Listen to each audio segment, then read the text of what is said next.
to Blind Shovel, an arts and music podcast. Today I speak with printmaker and fine artist Milo Moyer-Battick. I hope you enjoy.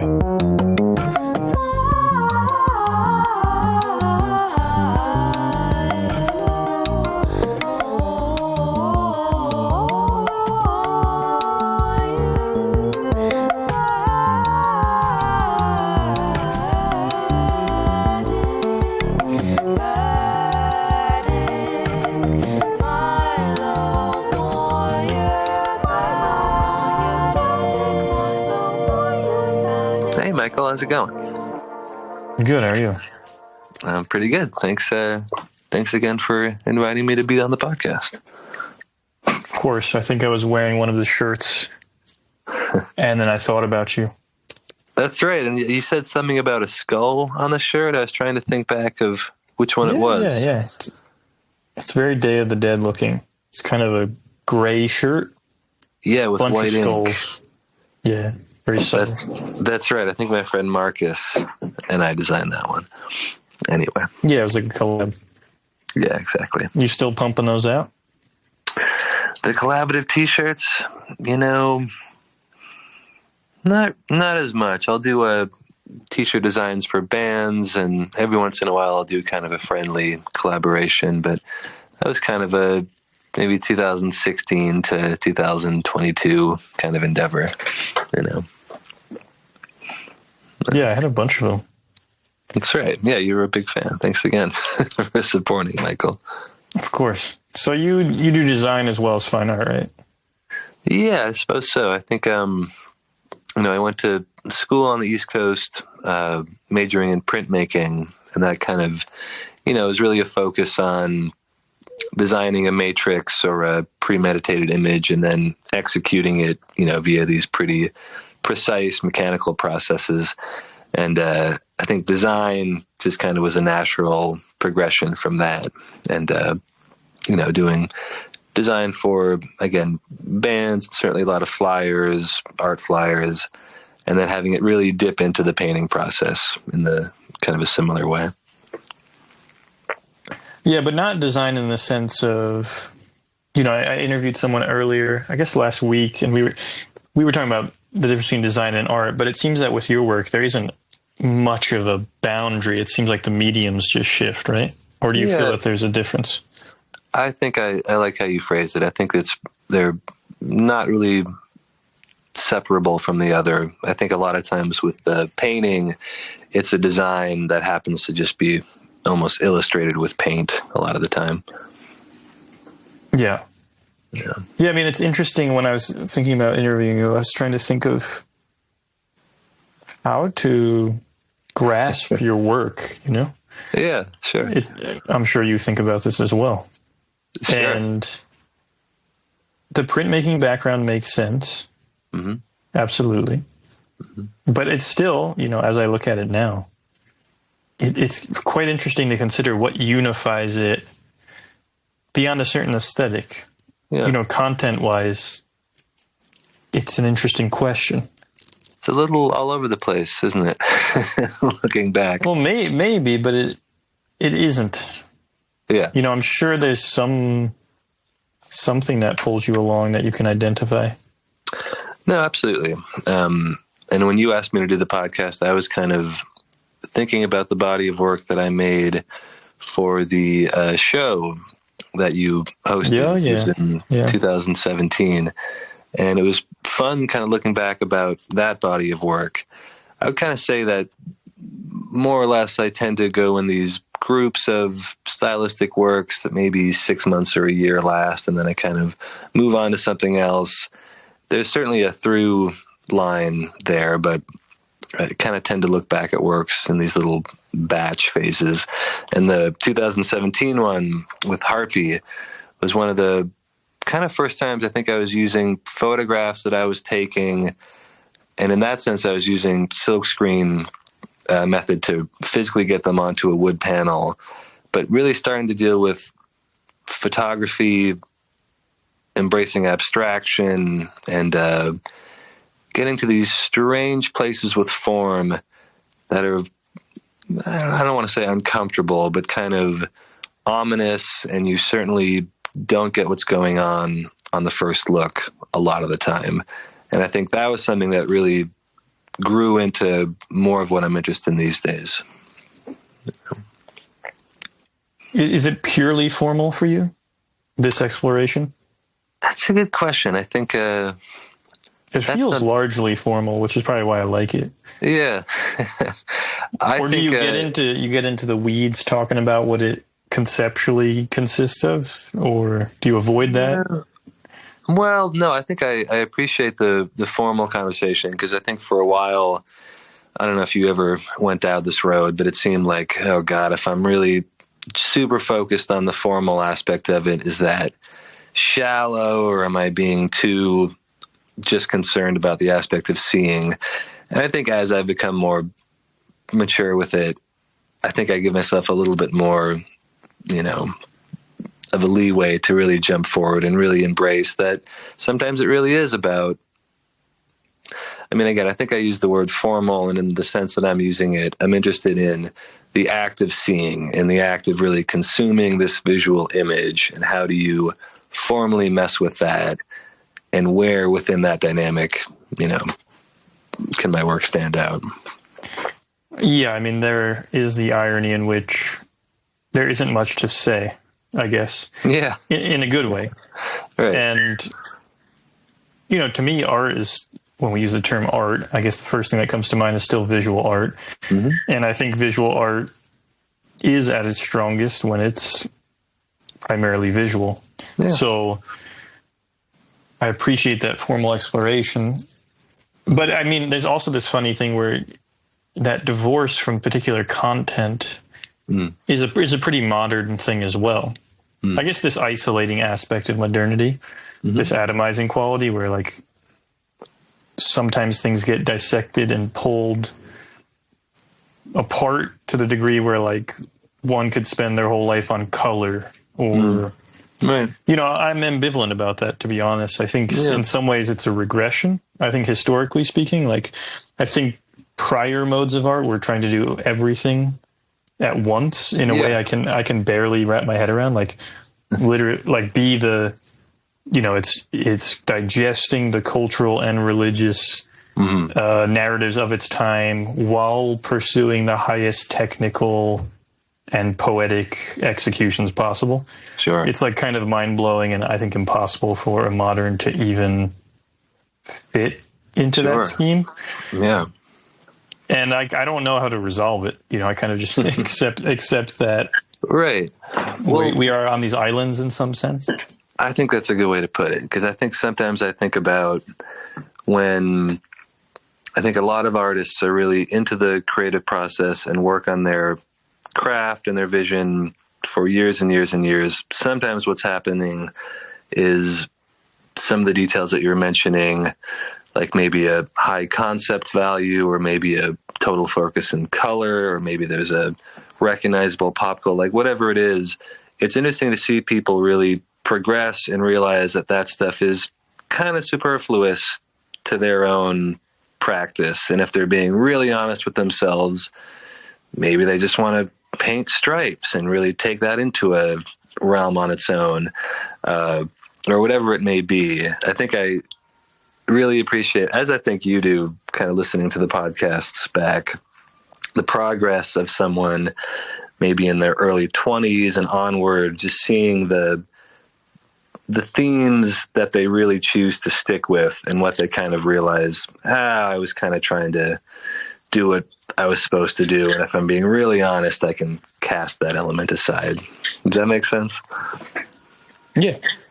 We often forget, like you even said it earlier, something artists say all the time, that their work is all over the place, and it's almost never true.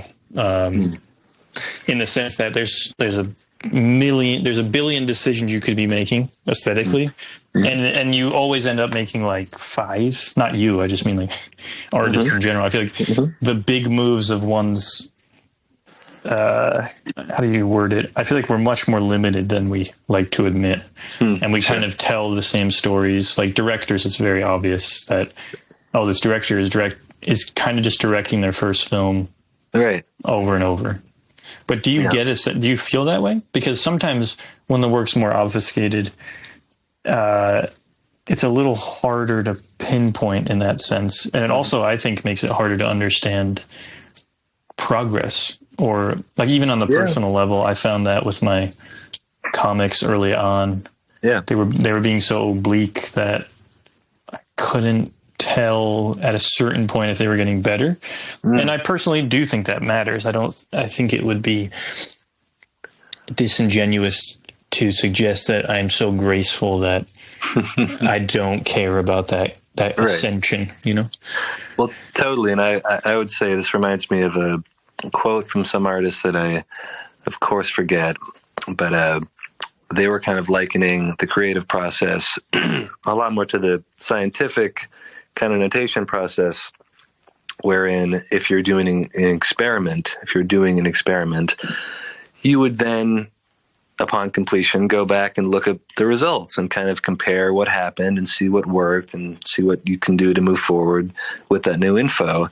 And I think a lot of times with artists, certainly myself included, probably still now, but certainly in the past, it's so easy to take all these risks and do all these experiments and not necessarily sit down after the fact and kind of be critical with what worked or what was kind of a little bit more fun than actually what you were trying to get to, you know?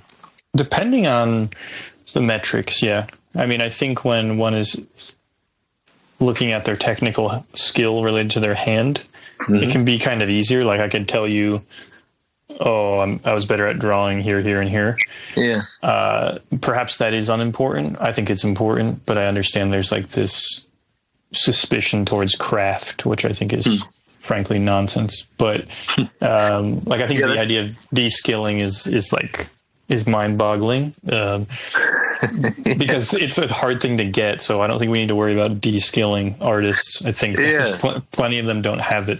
So those that can achieve it, I think should seek it. But in that sense, is it clear to you that, you know, I don't remember when we did the Harpy show, but that your work now is better than it was then, or vice versa? Sure. If we're taking this scientific analogy, you know, there's other metrics. Like we can be comforted by the fact, and this may be the case for you, that if you sold something this year, it would be worth more than the paintings we showed. And then you can feel a sense of progress that isn't actually grounded in the work, technically speaking, but in the social acceptance of it. Right. Sure. I mean, I think I would, have to say, I think it's more interesting to look at these days. You know, I thought that was a good batch of work from Harpy, but, because I don't know, I feel like I agree with what you're saying. It's certainly not just about the technical aspect, which hopefully is getting, is evolving, and you're picking up new techniques and new mediums. I think beyond that, the places you're trying to reach. I often kind of think about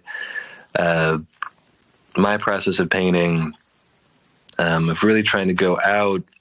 Maybe you're staying at a cabin and it's nighttime, and if you walk out into the woods, you might get a little bit scared and want to come back immediately, or you want to keep going and kind of see what weird formed stick, see what weird thing you can bring back, and just really trying to go further and further into the dark just to see what's there and to pull it back and walk back to your well-lit cabin.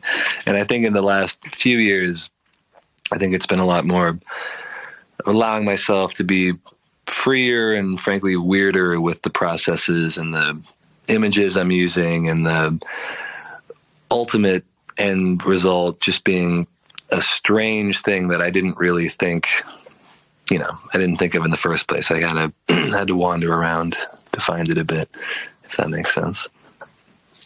No, it does, and it's reflected in the work for sure. I think it's just a little, by that metric, it would be your courage that increases mostly over time. Yeah, it's a courage, or I think also what I was getting at is a playfulness, or kind of a willingness to maybe put your ego aside, or embrace chance a little bit more than control, maybe. Does it at all concern you that, how do I word this? I think that with AI, there's going to be, I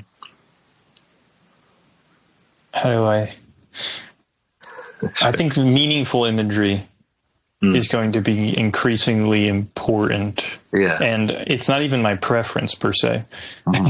So like, I like comics that I hope that don't feel like an AI put them together in 5 years.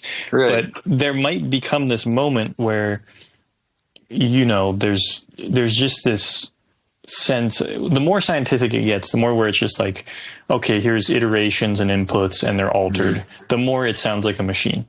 And right. I wonder if, I personally believe in like a soul. So I think that what is important about art is the human aspect. And that's why I think as I get older, I'm less interested in the chance aspect and more in like the incarnation or the embodiment of whatever it is to be a human or the human making it. Sure. So does that on your mind, does that alarm you at all? Or do you feel like you're protected from that in some sense?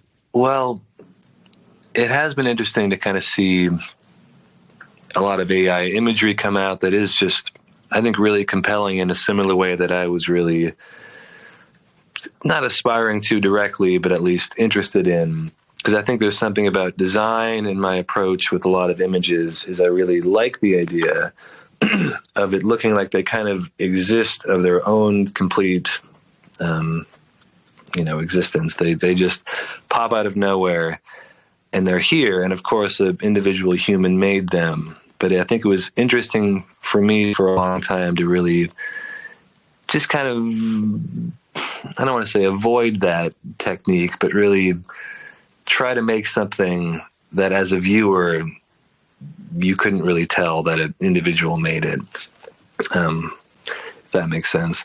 But I think to your point also, I think there is very much a humanist element that we're going to maybe see more and more of reacting to AI. And I forget the term you used, but maybe more meaningful content, or maybe just form elements that don't seem that they can be so formulaic or typed in and completely made by AI. Yeah, it's going to be very tricky, though. It'll probably be a very ham-fisted overreaction, Yeah, is my guess. right. Because I think, obviously when photography emerged, realism in painting became less important. Totally. As it couldn't document in the same. I mean, this is debatable, right? In fact, maybe it points to the problem, right? Making a painting is actually a very, very different exercise than taking a photo, but the general population could give a fuck about that. They're just like, does that look like the king of the day? Right. And so each step, I wonder if we're just losing a slice of that human vision. And I'm very curious to see where that ends up. I think it's simultaneously a very boring topic and a very interesting one. But when we are talking about chance and iterative design without a commercial goal, because the commercial goal anchors you to the market, which is a very human thing in some sense. Right, sure. It's just an interesting question because it's in some ways hard to make work like this. Because, I mean, maybe you've had a different experience, but, just like an Instagram algorithm likes to see a human, holding something as opposed to a thing, there's a reason that exists, and it's because humans ultimately like humans. And they I think they like representational art. I think they like clearly understood things as well. They like branded things. They like repetitive things. They like something they can pin down. And oftentimes as an artist, the pull is to do the opposite. Obviously what you're talking about, this technique or this methodology you're describing is kind of trying to go against that. I'm rambling and off topic, but have you found success in your career And because I look at your work and I really like it, but I feel that I've at some point been able to tell, like, okay, I really like this work, and I can tell that it's going to be hard to make a living off of it versus I really like that work and it's going to be gobbled up and they'll be fine financially. Right. Well, thank you for the compliment. I appreciate that. It is a compliment. It's definitely a compliment. I don't know. It's a good question. I feel like I certainly know that I could change it up in in a few ways and maybe sell more paintings. But I think maybe that gets into the question of, like, I've been able to have other jobs that really sustain me. Certainly never been a complete full-time artist in the sense that I would, sell the paintings. So I think it really became this internal dialogue of, let's see where this goes. Hopefully people like it. I'm certainly not expecting a bunch of paintings to sell, but I don't know. Then again, I kind of feel like there's another quote by someone else that I completely forget the name of, but kind of the idea of try to dabble in obscurity for the longest period possible, essentially meaning maybe you need some time to figure this stuff out. You're going to experiment a lot. You're going to see what works. And the fact that it's not selling immediately, maybe it's kind of a good thing. Maybe you get really sick of this aesthetic or this process. So it's maybe a bit of a cop-out for me to say, but I like the idea of not really worrying too much about what might be palatable and what might be more fashionable and sellable. Yeah. I like this.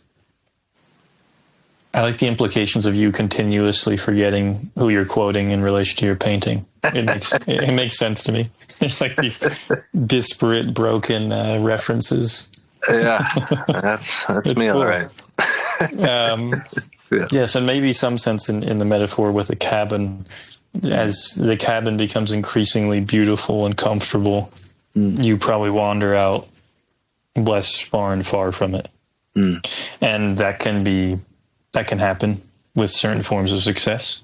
Sure. But I also think there's some things, like when I was I don't have as much time to make the kind of comics I used to make. But what was nice about them is I never thought they could be successful in a way where they'd be compromised, because that scene is so, well, I just could tell, right? Like, I think in painting, it's a little more varied. Maybe somebody rolls up and they have a lot of money and they want to give it a shot. Comics really doesn't have that problem. Yeah. No, absolutely. I'm sorry, keep going. Yeah. What becomes tough, I think, as you get older is, outside of the market concern, just the financial concern is, at least for me, there became a thirst for a certain form of connection that wasn't monetary, but it was just, I guess, human. Yeah. I wanted people in my suburban family to understand what I was doing. Sure. And I think that's a far more interesting tension and problem than the market, because there's something obviously, like you said, it could be cowardice, but it can be couched as very noble to avoid the market.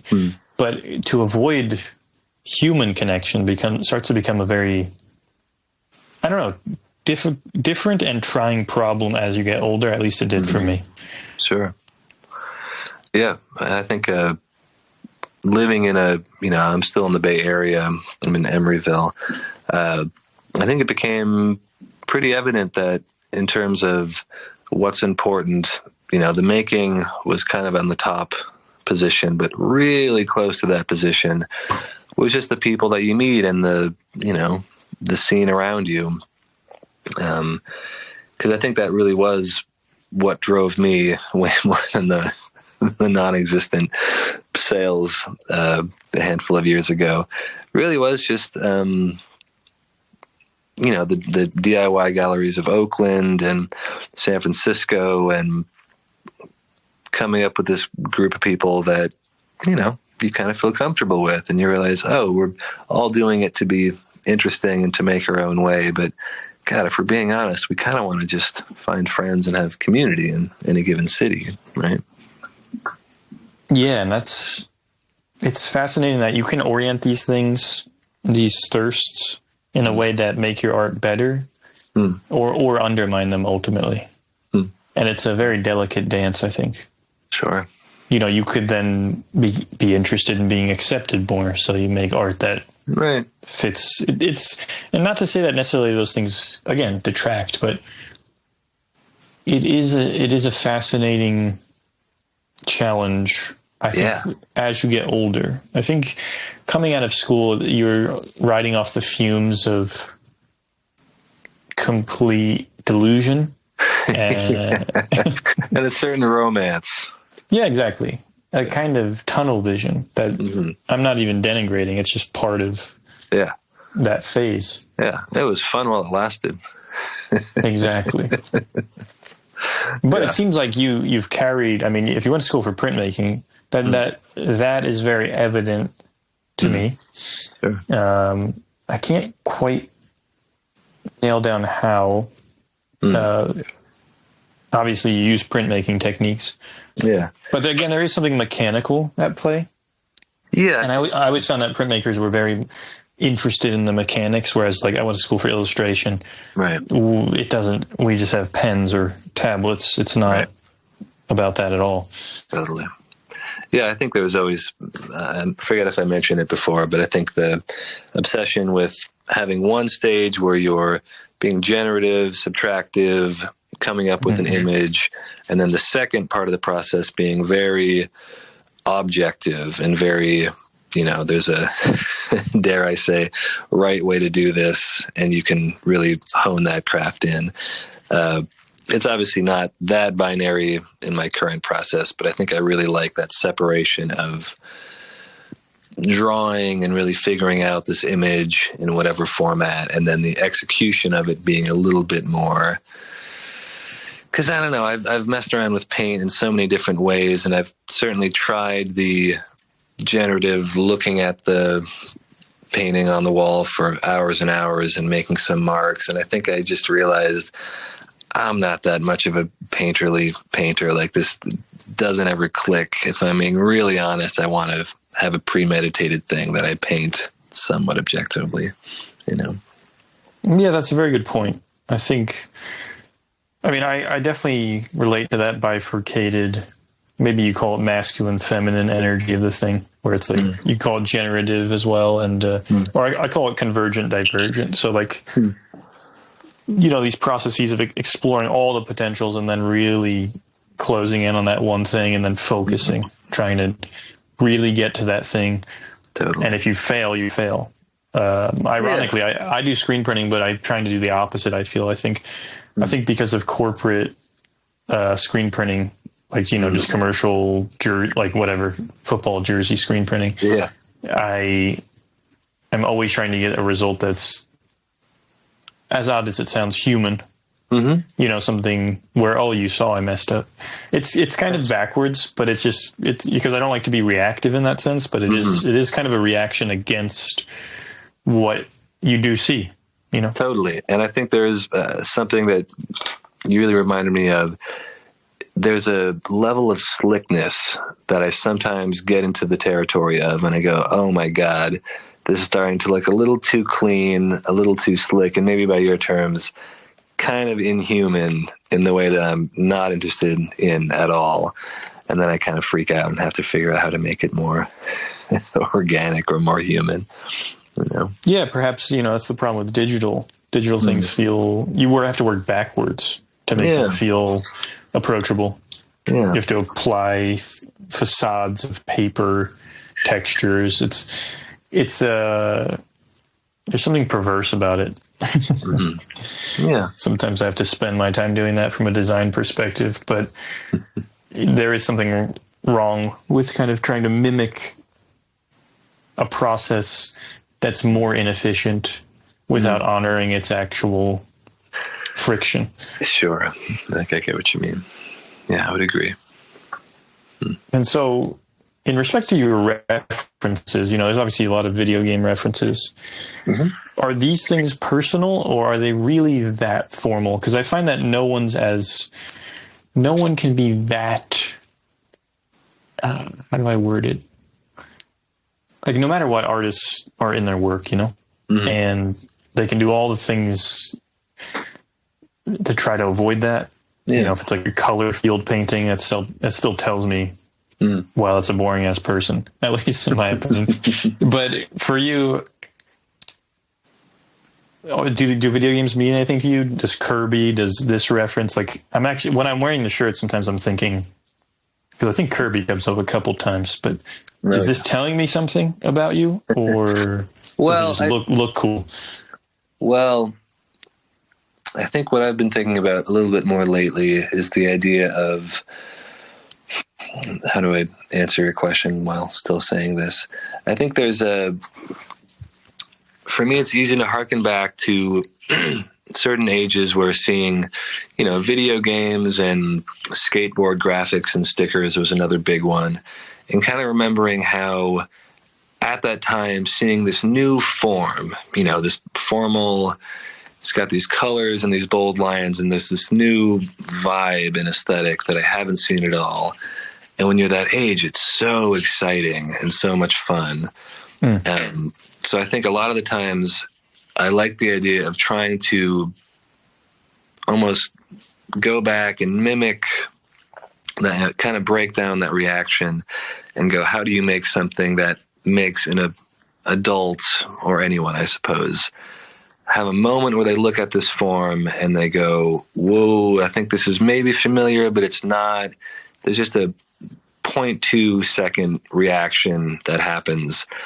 And I think maybe it's successful, and maybe it's not it's not interesting enough to hold their attention. But I think I'm really interested in trying to mimic that reaction and just kind of show that, no, we're getting a little bit older, but there's still new things to see that are really exciting and kind of maybe make you feel like a kid again to a certain extent. That's an interesting insight. Yeah, to me, I think there's nothing more influential on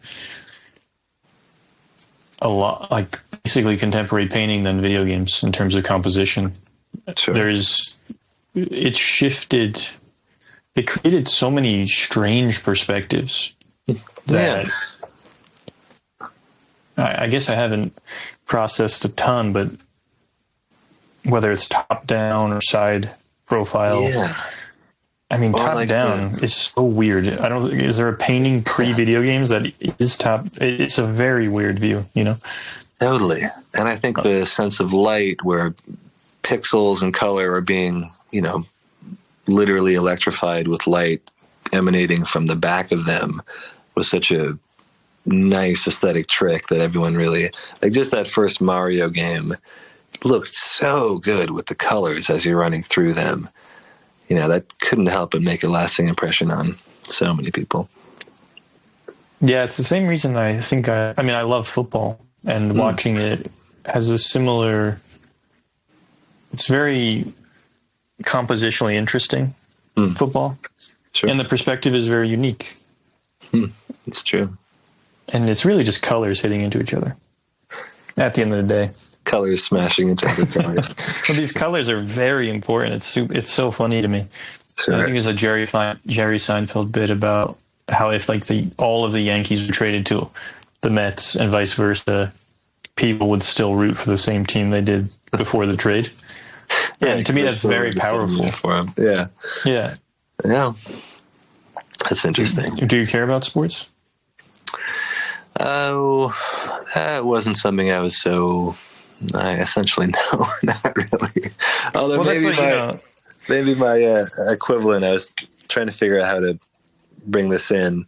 There's been an obsession for a good handful of years now that's kind of an internet niche, and one of thousands. Have you ever heard of the Bushman scare prank video? Yeah, sure. Yeah, mm-hmm. Pretty popular.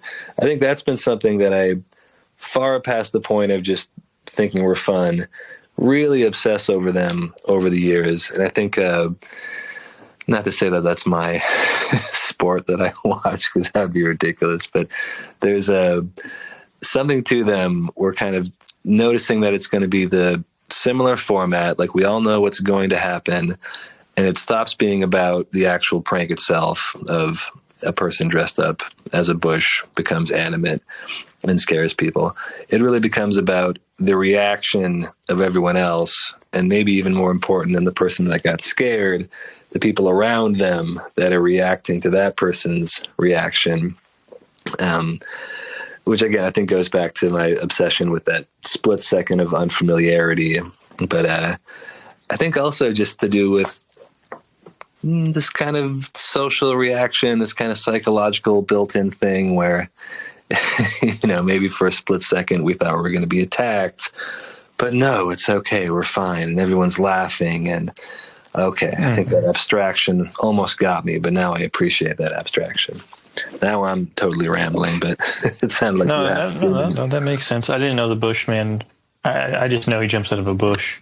Right. I didn't know there was iterations on. Does he? So you're saying he always just jumps out of a bush, right?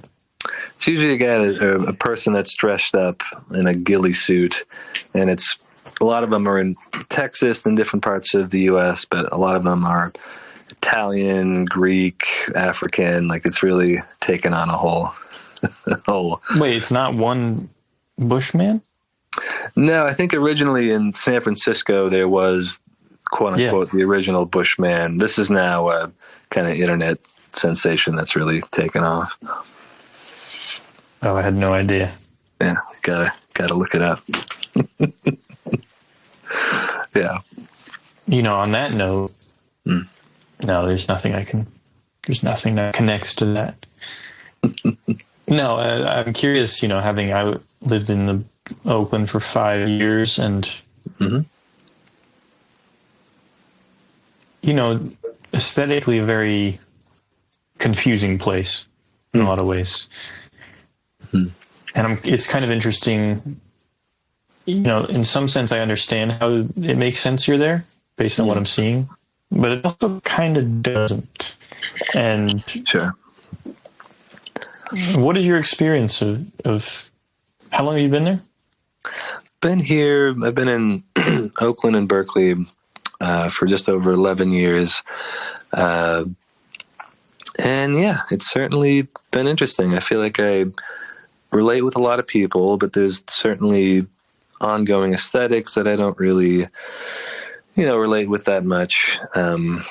Maybe one of them being kind of a serious approach to abstraction, which of course I'm so reticent to talk about big themes about the given place I live on a podcast, but I think there's That's fair enough. I think I'll do it. You will? Okay. I don't live there anymore. Right. I'm very open to just throwing generalizations out there. Okay, sure. That's just, just to chip away at the marble. Yeah. Obviously, there's the graffiti aesthetic at play. There's the fecal face. I'm just old, I guess, at this point. There's that runoff. Michael Sieben, was that the fecal face guy? I have no idea. Okay. It's interesting to consider these different pockets. Sure. Just like I went to school in Philly, I feel like there's these weird limits to cities that they're like little brothers or little sisters to like the city. Sure. So for instance, Philly's only 2 hours away from New York. Right. Obviously LA's like 6 from Oakland. But there's kind of pros and cons to the positions you put yourself in by staying in one or the other. Yeah. There's different pressures at play. And I do sense in your work that there is a genuine detachment from that concern. That's partially why I ask, and it sounds like you're quite comfortable with that, which I think is smart and healthy. Sure. You don't put, financial pressure on the work. A lot of the podcasts we talk about, is the person making all their money off the artistic trade they chose? Do they work a day job? Right. Are they trying to get out of that? Are they uncomfortable with that reality? Or are they comfortable? There is a relaxation, at least. That's what I see to your work. Well, that's interesting. And I think there was a theme in listening to some of the previous podcasts of people feeling a little bit like they're an outsider to a bigger thing. 100%. Yeah. And I think that's, again, maybe everyone feels that, but I certainly identify with, being aware of at least some of what's going on and what was happening over the years and, digesting it, appreciating it. Obviously, one of the best things about art is learning how to get out of your comfort zone and kind of look at someone else, look at someone else's art on their own terms. But I think a lot of times it doesn't translate to me really being directly inspired aesthetically to make my own stuff, and kind of feeling like that's okay. Like I'll have shows every once in a while in whatever context that I'm happy with. And I think I'm kind of okay with the position I'm at right now, which is, a little off the beaten path and, slightly outsidery. That clicks. Yeah, and I mean, it's kind of represented geographically in that sense. Yeah. Philly had a similar energy where that was exciting to me. But they end up being a farm league typically for the big leagues. So once there's there's kind of a commercial viability, right, then things change. It's just kind of the natural cycle. I am curious to watch. It's been a while since I looked through your work, so it's very fascinating to see from the Harpy time to now. Sure. These different expressions. Yeah. Yeah, and I think, one thing you made me think of with the Philly in particular, like I went to college in Portland, Maine, grew up in Vermont, and there was something about, it's the biggest city in Maine, probably the most culturally, quote unquote, relevant city. But there was also this attitude of, we have a scene here and we have a good group, especially with musicians. But we're also, it's not LA. It's not like we're going to get signed, or there's a few galleries in town, but there's not a whole lot of buyers. So it kind of really fostered this attitude of, well, let's just be weird and kind of try to entertain each other and really not be overly concerned with the financial aspect of it. And I think moving to Oakland back in 2013, well, there was kind of this funny thing where I was imagining big city, this is it. And it was funny over the years, people going, nah, this is the small, LA is where it's at. But I think there's... Imagine being in a different country. Sometimes I imagine that, just like, you're just making work in, I don't know, Poland. Right. It's just like, there's like these levels that we're not even aware of until we hit them. Totally. But do you still have I'm sure there's great Polish artists out there, but do you still have a crew of people that you feel you can preserve that type of energy with? Like out here in California? Yeah. Yeah, I'd say so. I feel like there was periods where we'd have kind of critiques with a certain group of friends, and lately there's been, I'd say a good handful of folks that I will meet up with, usually one-on-one, and kind of talk about the projects that we're making. I think it's interesting in a place like the Bay Area where it is so kind of transitory, and it seems like because the rent is so expensive, it's really a fun place to be for a handful of years and then move to, New York or LA or Berlin or wherever. So it has been interesting just kind of seeing all these, kind of local heroes of mine move elsewhere and, still stay in touch a little bit. But so to answer your question, yeah, there's certainly enough of a community out here that I appreciate. No, that's good. It's really important to maintain that small cabal. Yeah. I think it's one of the most important things, and it's one of the things people often lose. It's actually one of the reasons I do a podcast. One of the reasons I made the gallery. I just knew that in suburban New Jersey, I was going to have to take it upon myself to preserve a semblance of that. Yeah. Beyond college, like that's all. Like I think art school is largely. Well, we don't need to get into that, but I think what can emerge from that is just that, just having a smaller unit than one that's genuinely interested in this process. And typically when you're in high school, there's like 3 of you, at least in my experience in New Jersey, right, who are actually interested in this thing. Yeah. And it can be very hard to sustain a practice solo, I think. Yeah, which is that's such an interesting dynamic with just making art in general, of the often solitary gesture. I mean, of course, people can have modes of making that are not solitary, but I guess personally speaking, the difference between just being completely in your own head in your studio, maybe it's lonely, maybe you're completely failing for a little while, and so it's kind of frustrating, versus, the art opening scene and the, in San Francisco, a little bit more so than Oakland these days, just this very big social outpour.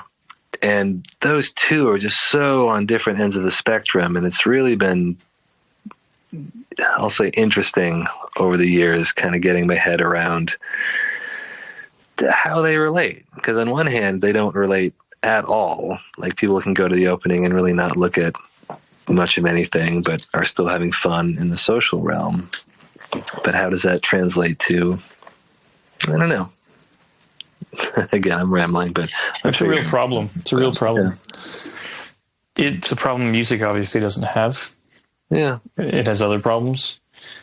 I think art, honestly, I think since art has been secularized or desacralized, it's run into some real existential threats. Because obviously the earliest objects, in some sense, either they're like fertility objects, they had very clear utility, or wearing this mask during a ritual. Sure. And then I think that part that scares me about some fine art is, I think humans inherently like some level of utility from themselves and from others. Sure. And art practices that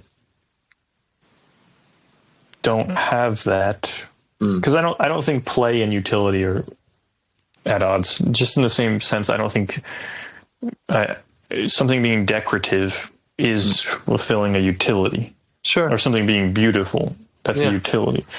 Somewhere along the way, there's just this weird dichotomy drawn. And I think that's what gets tricky. It's like, I often sit back and try to understand why this can be such an isolating practice, because I don't believe that it was in some ways in the past. And I feel really bad for a lot of artists. Obviously, there's a lot of mental illness and struggle that comes with it. And sometimes I'm just trying to figure out, how do you, what's wrong, Right. Does it have to be that way? How can it be resolved? Even if the work is more idiosyncratic, it still has this reality. It needs to be watered. The plant needs to be watered by others, as much as it doesn't sound cool. I think in reality, we need that. And I'm curious, what's I think about if there's not an inherent, maybe social objective function, the idea of entertainment. I'm curious where you think entertainment falls with some of the stuff we're talking about, or maybe your own comics, if I may ask. Yeah, entertainment is a very fascinating compartment. Again, I think what modernity represents to me is a hyper compartmentalization. and atomization of all things. Again, we can break all this painting down into, I'm making a color field painting instead of, I'm making a pre-Renaissance painting and that blue is actually in this garment, which is part of a much more complex and holistic thing, because I think those people were part of a much more complex and holistic thing. And I think these things only just reveal, and maybe there's a futility trying to resist it, but it just reveals the atomization we experience. And I think entertainment is a type of negative dissection. When I think about my drawings, I want them to be attractive and seductive and alluring. So I want to use bold movement and speed and contrast. I like bombastic staccato things. Yes. And those might be considered entertaining. They certainly elicit a reaction. I mean, my God, I love your comics. By the way, I think I get what you're talking about. Appreciate that. Yeah, there's fundamentals at play. I think at times, for me, entertainment represents, perhaps it's the opposite of education, but it's a thing I struggle with running the art center. I knew early on, you obviously need to make money to run a giant building, and money almost often hinges upon entertainment, not education. Right. Obviously, there's the academic system, which is very good at milking people, but with an art center, I don't have that racket, that grift. So you get to see darker realities that, okay, what if we get a liquor license? Well, then you start to see that debauchery is downstream from entertainment, and it loosens the wallets, and then it starts to make things feasible. Yeah. It's just a very, I think we live in I'm not trying to be cynical, I just think we live in a fairly objectively degenerative society. Sure. I think the fact that we need to be debauched to often interact or engage in things that we later regret is a sign of a schizophrenic disposition. Sure. So I think entertainment being splintered off is unfortunately just a mechanism for pretty much promoting that blindness towards that schizophrenia. And the remedy to me is a holistic practice, one that you try to run through every aspect of your life in a way that you don't feel is compromising, which is an infinitely complex and unsolvable problem. Sure. Maybe because it was never meant for one human to solve it. And though I think we're often tasked with things that, for instance, the raising of a child or something. These things get, pretty atomized and can be very difficult because of that. And I think the same way about art. I often think of it as, what's a shaman removed from a village and put on a desert, like on an island, who he's just a madman with no utility. Right. He's insane. He shrivels up, but he made sense back there, but yeah, exactly. And furthermore, you only need one. To my knowledge, you don't need 15 shamans and 2 other villagers, which often becomes the problem with art school and art scenes, is that they that utility becomes tricky. Like, I like being in a suburb where I'm the art guy. Yeah. Whether people want to like it or not. Right. And I'm the whatever, maybe I'm a freak in some sense. And but I feel that there's a balance there that isn't always present.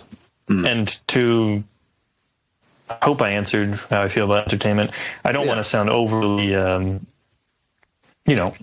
do I like to be entertained? Sure. But I think it has to be, I think even the use of the word speaks to its isolation, but really it's a complex part of a larger picture. Yeah. And what concerns me about it is often its divorce from spiritual depth and totally. I think of it sometimes as the movie that's maybe going to stick with you for years and years versus movie that you want to see on a Friday night with your friends and eat a bunch of popcorn.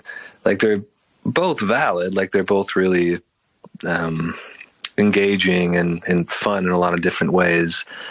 And I think, coming to terms with that Friday movie maybe is all said and done just as a beautiful thing than the one that has longevity and really sticks with you for much longer, or the band that plays on a Friday night and people just want to dance to. At what point is an artistic integrity fun, but is it ultimately kind of indulgent to the person when really people want entertainment or to dance and to have fun? Yeah. There's absolutely the trap of being self-serving and self-indulgent and developing a disdain for the other. And the other can represent the suburban mom or the rich person, or there's many ways we other. And I think college, whether consciously or not, often art school encourages that. There's this antagonism that's built into it. For a multitude of reasons, I don't feel it would be very complicated to explain. But I do think they are valid, but it would be wrong to suggest that they are equal in the sense of fast food perhaps is quote-unquote valid, but a beautiful, nutritious meal made by your mother is valid while also being superior. Sure. So there are these... The problem is when your society is more akin to eating that fast food than the beautiful meal, and its palate skews in that inferior direction. And I think the only mature response to that is some form of compassion that simultaneously makes that meal, but understands the responsibility to elaborate, educate the consumer, right, to bring them into the fold. So I don't think simply making that food is enough. I think academia is prone to this, where there's like kind of this coterie of making what they think is this. They're on this separate trajectory they think is superior to the normal people, and the normal people do like entertainment. So I think there is a middle ground. Yeah. I think work needs to be attractive. I think entertainment is such a neutered term that I prefer generative terms like seductive or attractive, even beautiful. Sure. There's a coldness to it that perhaps is the problem, and a coldness that lends it to being exploited in the financial sense. Sure. So that is my long-winded opinion on entertainment. It could get even longer. No, it's interesting. Absolutely. But I think when I was young, I conflated things improperly all the time. And so, for instance, you might be in a reactive mode and say, beauty is a good example, actually. You can get in a punk phase where you're reactive towards beauty, quote unquote. Right. But you start separating it out and parsing it out, and you realize that's not your enemy. Maybe you want to be innovative in some sense, but you're going to need to carry certain, I wouldn't call them traditions. They're like fundamental to the human experience. There's just beautiful relationships and dynamics and melodies that it doesn't mean they look like Renaissance paintings, but I fundamentally believe there are proper ways to make good art. Yeah, I couldn't tell you them, but obviously you as an individual seek them, right? Like otherwise you would make your paintings in 3 seconds and go, okay, that's right, that's good. Right. I mean, people would be shocked at how painstaking the process could be for you to make these things that seem to probably an untrained eye that they're chaotic. Yeah, sure, totally. That kind of reminds me of something I've been thinking a lot about, just in that generative stage of realizing that kind of with creativity, there's a level of criticality that needs to come into the act maybe not initially, but maybe down the line. Like if you were trying to think of a drawing, or if you're just kind of jumping into something initially, it seems like you really have to just be open for whatever, being playful, maybe embracing chance a little bit, maybe not, but ultimately be generative. And the aspect of criticality really should only come in like the editing stage later on. Because maybe this is totally changing the subject of what you were previously talking about, but it really seems like, God, you can shoot yourself in the foot so easily if you let the stuff get into your head during the moment of creation. And so again, I think I go back to play and kind of thinking about embracing all these different ideas that entertain myself in the initial moment, and then really after the fact going, okay, some of these work and some of them, yeah, maybe you're a little indulgent, or maybe I thought that was a better idea. But being critical after the fact, you know? Yeah, it really depends to me upon what is being made. But I would agree that the divergent processes have to be very open and egoless. Like you shouldn't, sometimes people don't want other people to see their sketches or something. Yeah, right, exactly. But they should be naked. And then, yeah, it's just it's an incredible process. I think it's fundamentally miraculous, the process of making actual good art or life itself. It's just when you start to understand the machinations, it took me to about 28, 30 to really, I wouldn't say intellectually understand them. I think spiritually understand them. I was just shocked at what was happening. And it wasn't like you would, I'm still making the same drawings in some sense, but the frame is like, you're just, I don't know how to really talk about it, but you just, it's not just the rearrangement of profane, and it's not data points, right? To me, it's I've always like marveled at the fact that it doesn't matter what religion you're talking about, the amount of human resources that went into these buildings, temples, churches, etc., at a time when people had very little, the amount of craftsmanship, reverence, etc., is it's confounding for a modern person to look at. And I think that is, in some ways, that you can feel that when you make something like, and it's alien. It can feel alien to a person who's used to objects just appearing in the mail. Sure. That's one of the great dangers, I think, that people, and it's funny, I'm speaking as an artist making things, but I think I was under that spell until I was about 28. Like I couldn't even see what was going on. Yeah, sure. Yeah, I know. I think there's also like I remember a time period where I was in residency in 2011, and I would have been 20, 21 at the time, and I think a lot of people go through this when they're that age of seemingly looking at everyone around you and thinking, oh, they've figured it out. They kind of know what they're doing. And my God, I some of the time think I know what I'm doing, but God, if I'm being honest, I'm winging it a lot of the time. I think there's something about getting a little bit more mature and realizing, God, everyone kind of doesn't know what they're doing, at least part of the time.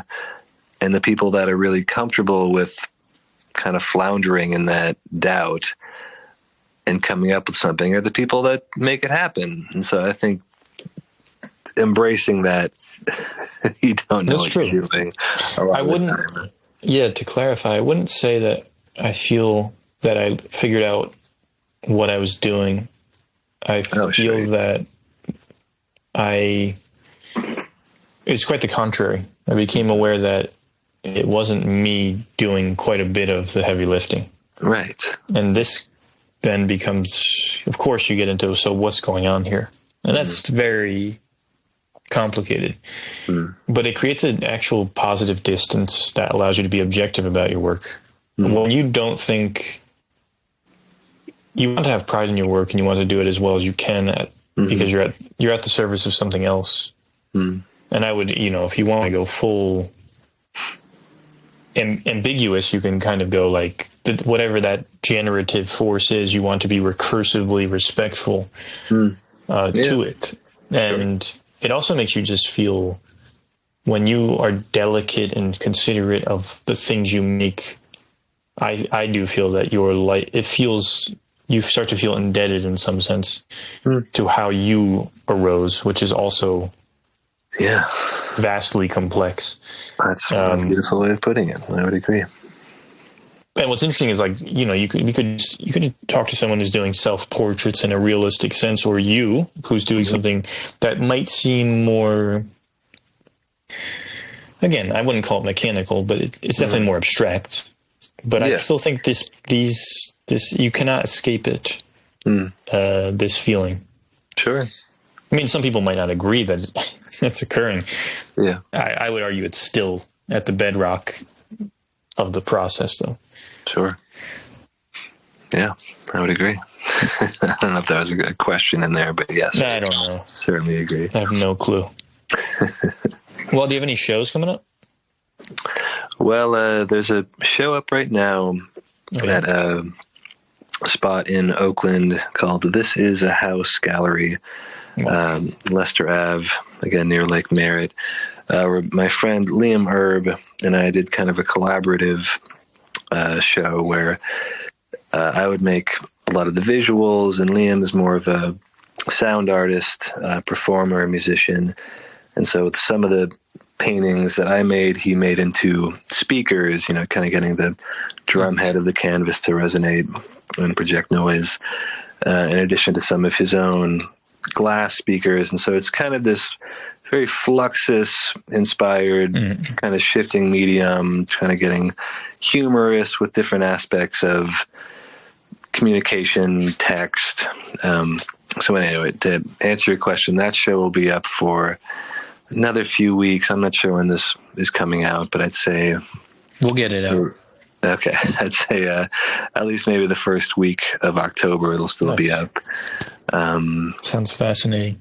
Yeah, it was a fun one. Again, it was a really fun chance to interact with Joey and Joel.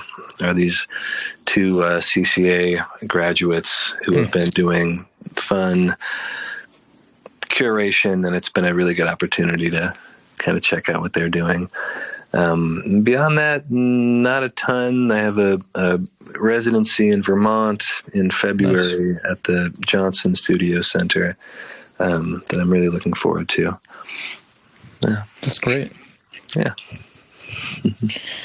I'm happy to hear that. Thanks. Yeah. We'll see what happens. It's been a fun period, and God, I think you maybe touched on this before, but periods where you feel like you're kind of hitting a certain swing, or you're on the horse long enough to really feel like you're in a groove. I think this year has been a really fun, really kind of confirming year in terms of output and being kind of confident in what's coming out. So I'm very grateful. Nice. Well, congratulations. Thanks. I need to tend to my flock. Okay. Well, thank you again so much. Absolutely. No, I was going to say, I really love dynamics or conversations talking about art, but so much of my work is visual, so it's been really a fun exercise talking about it to you. Yeah, I had a great time. Have a good night. You too, Michael. Thanks again. Have a good night. Peace. Peace. Music by Dori Bavarsky and Mingja Chen. We'll see you up next. Have a wonderful week.